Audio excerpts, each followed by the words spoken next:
जरा तसव्वुर कीजिए, साल है 2026, महीना फरवरी का, रावलपिंडी का फौजी हेडक्वार्टर। पाकिस्तान के सबसे ताकतवर जर्नैल एक स्ट्रेटजी रूम में जमा हैं। उनके सामने स्क्रीनों पर काबुल के नक्शे हैं, सैटेलाइट से ली गई तस्वीर हैं और हमले के मंसूबे बन रहे हैं। लेकिन यहां एक बहुत ही अजीब बल्कि एक खौफनाक सितम ज़रीफी है। ये जर्नैल जिस दुश्मन के खिलाफ मंसूबा बना रहे हैं, उसे उन्होंने खुद ही पैदा किया था। जिस अफरीद को पाला था, आज वही उनका शिकार करने निकला है। फिर 27 फरवरी 2026 को पाकिस्तान के वजीर दिफा का एक बयान आता है जो सबको हिला कर रख देता है।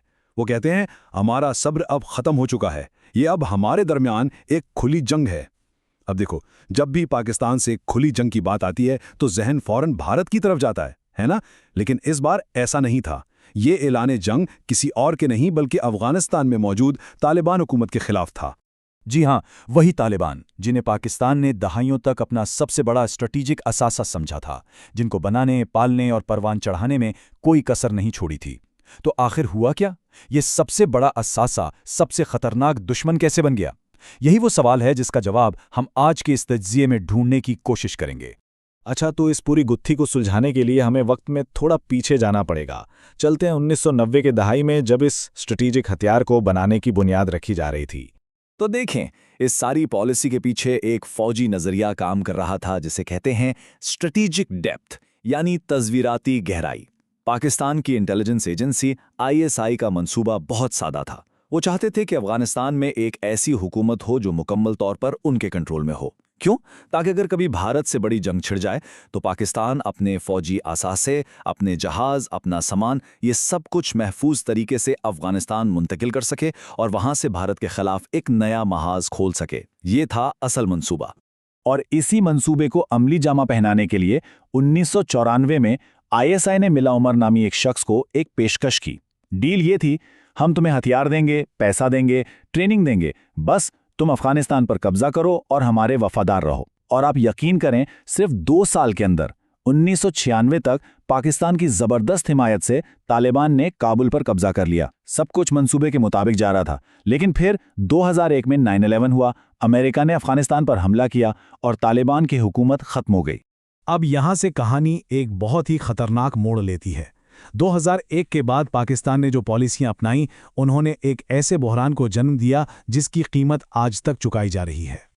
अगले 20 साल तक, यानी 2001 से 2021 तक, पाकिस्तान ने कमाल का डबल गेम खेला। एक तरफ वो दुनिया के सामने अमेरिका का सबसे बड़ा इत्तेहादी था दहशतगर्दी के खिलाफ जंग में, और दूसरी तरफ खुफिया तौर पर वही पाकिस्तान अफगान तालिबान को पनाह भी दे रहा था, ट्रेनिंग भी दे रहा था और पैसा भी। और फिर इस डबल गेम का नतीजा निकला 2021 में, जब तालिबान दोबारा काबुल पर काबिज हो गए। पाकिस्तान में तो जैसे जश्न का समा था।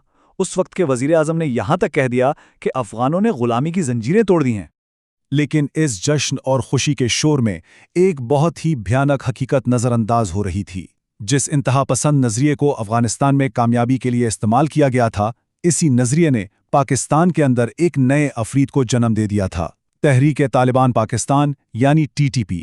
ये लोग नजरियाती तौर पर अफगान तालिबान के भाई थे, लेकिन जब पाकिस्तान ने अमेरिका का साथ दिया तो ये अपने ही मुल्क के खिलाफ हो गए, शागिर्द उस्ताद के ही दुश्मन बन गए।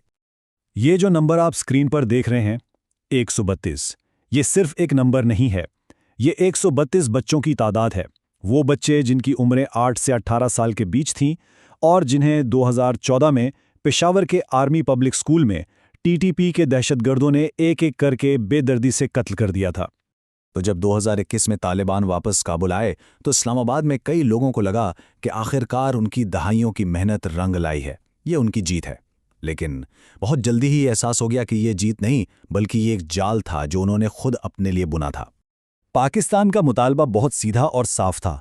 उन्होंने अफगान तालिबान से कहा, भाई, ये जो TTP तुम्हारी ज़मीन इस्तेमाल करके हम पर हमले कर रही है, इसको ख़त्म करो। अब ज़रा इस सितम ज़रीफ़ी को देखिए। जिस दोस्त यानी अफगान तालिबान को पाकिस्तान ने अपने घर में पनाह दी थी, आज उसी दोस्त के घर में पाकिस्तान का सबसे बड़ा दुश्मन TTP पनाह लिए हुए था।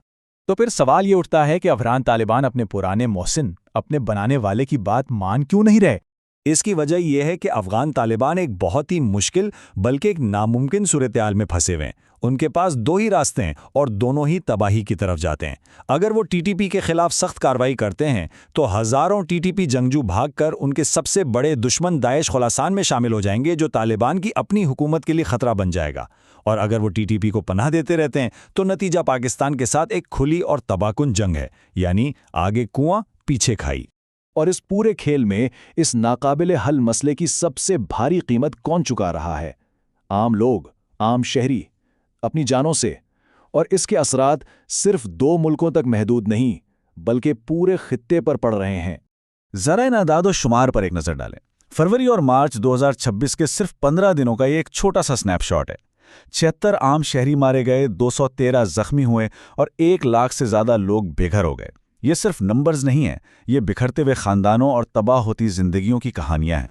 400 से ज्यादा ये इस हमले में मरने वालों की तादाद है, जो 16 मार्च 2026 को काबुल के करीब एक अस्पताल पर किया गया। मरने वालों में दर्जनों बच्चे भी शामिल थे। और ये सब कुछ हुआ रमज़ान के मुक़द्दस महीने में। यह हमला इस बात की एक तकलीफ़देह अलामत बन गया कि ये जंग कितनी बेरहम और सफ़ाक हो चुकी है। अच्छा, ये तो सरहद पार की बात हुई। अब ज़रा पाकिस्तान के अंदर की सूरत हाल देखें। टीटीपी का खतरा बेकाबू होता जा रहा है। ये चार्ट देखें, 2024 में दहशतगर्दी से होने वाली हलाकतें 2236 थीं। सिर्फ 1 साल बाद 2025 में ये तादाद तकरीबन दुगनी होकर 4001 हो गई। इससे अंदाज़ा होता है कि टीटीपी कितनी तेज़ी से और कितनी मजबूती से वापस आ रही है। और अब आते हैं इस कहानी की शायद सबसे बड़ी, सबसे तल्ख सितम ज़रीफ़ी पर। याद है स्ट्रैटेजिक डेप्थ का नज़रिया, जिसका मकसद था भारत को अफ़गानिस्तान से दूर रखना? अच्छा, तो अब सुनिए, वही तालिबान आज भारत के साथ तिजारती मुआहदे कर रहे हैं, इंफ्रास्ट्रक्चर के मंसूबे बना रहे हैं। यानी पाकिस्तान की दहाइयों पर मुहित पॉलिसी का जो बुनियादी मकसद था, वो ना सिर्फ नाकाम हुआ बल्कि उल्टा पड़ गया है। जिस दुश्मन को रोकने के लिए यह सब कुछ किया गया, आज वही अफगानिस्तान में एक अहम पार्टनर बन रहा है। तो अब हम एक ऐसे मोड़ पर खड़े हैं जहां कोई आसान हल नजर नहीं आता। ये एक ऐसा पेचीदा मसला बन चुका है जिसका ना तो कोई फौजी हल है और ना ही कोई सिफारती रास्ता निकलता दिखाई दे रहा है। देखें, अगर हम सिर्फ ताकत का मुवाजना करें तो कागज पर पाकिस्तान की फौज बहुत ज्यादा मजबूत है। इसके पास मॉडर्न एयरफोर्स है, वो जब चाहे अफगानिस्तान के अंदर गहराई तक जाकर हमले कर सकती है। लेकिन दूसरी तरफ तालिबान है, ये गोरिल्ला जंग के मास्टर्स हैं और ये उस सरजमीन पर लड़ रहे हैं जहां सोवियत यूनियन और अमेरिका जैसी सुपर पावर्स भी हार मान चुकी हैं। तो ये एक ऐसी जंग है जिसे शायद कोई भी पूरी तरह से जीत नहीं सकता। तो फिर होगा क्या? सबसे ज्यादा इम्कान इसी बात का है कि हम एक ना खत्म होने वाले चक्कर में फंसकर रह जाएंगे। शदीद लड़ाई होगी, फिर आलमी दबाव आएगा और जंगबंदी हो जाएगी। फिर टीटीपी के मसले पर मुज़ाकरात होंगे जो नाकाम हो जाएंगे और फिर से लड़ाई शुरू हो जाएगी।